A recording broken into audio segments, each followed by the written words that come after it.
युद्धाच्या वणव्यातही सौदी अरेबियातून कच्च्या तेलाचं जहाज मुंबईमध्ये पोहोचलंय।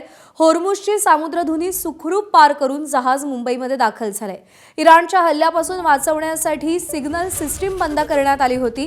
लायबेरियाचे झेंडे लावून शेनलॉंग जहाज मुंबईमध्ये दाखल झालंय। सौदी अरेबियातील जहाजानं 1,35,335 टन कच्चं तेल आलेलं आहे।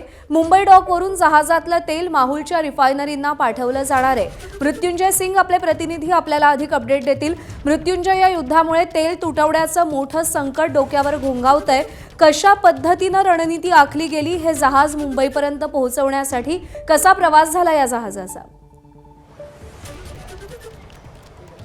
नक्कीच हा जो शेनलॉंग नावाचा एक ऑइल टँकर आहे। शेनलॉंग ऑइल टँकर हा लायबेरिया कंट्रीचे जे फ्लॅग आहे त्याचा एक ऑइल टँकर आहे। एथेन्सची एक कंपनी आहे, ती कंपनी हा ऑइल टँकरला मॅनेज करते। यावर भारत, पाकिस्तान, फिलिपिन्सचे जे कर्मचारी आहे सेलर्स ते काम करतात। जेव्हा युद्धाची सुरुवात झाली होती, स्ट्रेट ऑफ हॉर्म्यूजमध्ये इराण मिसाईल अटॅक करत होता, तेव्हा हे जे कॅप्टन होते, संधू नावाचे कॅप्टन आहे, त्यांनी निर्णय घेतला की ह्या जहाजाचा जो सिग्नलिंग सिस्टम आहे ते बंद करण्याची गरज आहे। त्यांनी या जहाजाची सिग्नल सिस्टम बंद केला।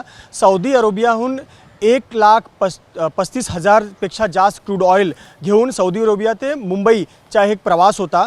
तेव्हा कॅप्टनने जे ऑइल टँकरचा जो सिग्नल सिस्टम होता तो बंद केला आणि एकदा जे जहाज आहे एकदा मुंबईच्या जवळ आला की पुन्हा सिग्नल चालू करण्यात आला आणि सुखरूप हा जो ऑइल टँकर आहे काल दुपारी जे बुचर आयलंड आहे त्याच्या जवळ पोहोचला आहे आणि सध्या अनडॉकिंगचा काम सुरू आहे। म्हणजे जे क्रूड ऑइल आहे त्याला बाहेर काढणं आणि माहुलमध्ये ट्रान्सफर करणं याचं काम सुरू आहे। 60 तासचं काम आहे, पण एक मोठा डेव्हलपमेंट आहे कारण स्ट्रेट ऑफ हॉर्म्यूज, ज्याला आपण फारसची खाडी म्हणतो, तिथून कोणताही ऑइल टँकर दुसऱ्या देशाच्या इराण जाऊ देत नाही आहे।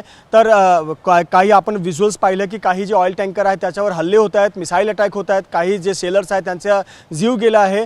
तर या दरम्यान या कॅप्टनने एक आपल्या चांगली बुद्धिमत्ता दाखवली आणि जो ऑइल टँकर आहे ते सुखरूप स्ट्रेटच्या हॉर्म्यूज हून बाहेर काढला आणि काल मुंबईमध्ये दाखल झाला आहे। 1,35,335 मेट्रिक टन क्रूड ऑइल हा खूप मोठा नंबर आहे आणि नक्कीच आपल्याला माहीत आहे की भारत जे आहे तो ऑइल क्रूड ऑइलचा इम्पोर्टर खूप मोठा आहे। तर हा शिप आल्यामुळे एक मोठा दिलासा मिळालेला आहे आणि हा नक्कीच कॅप्टनने खूप चांगली कामगिरीही दाखवली आहे।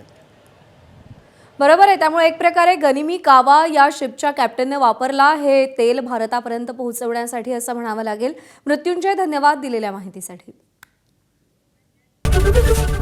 एबीपी माझा, उघडा डोळे बघा नीट।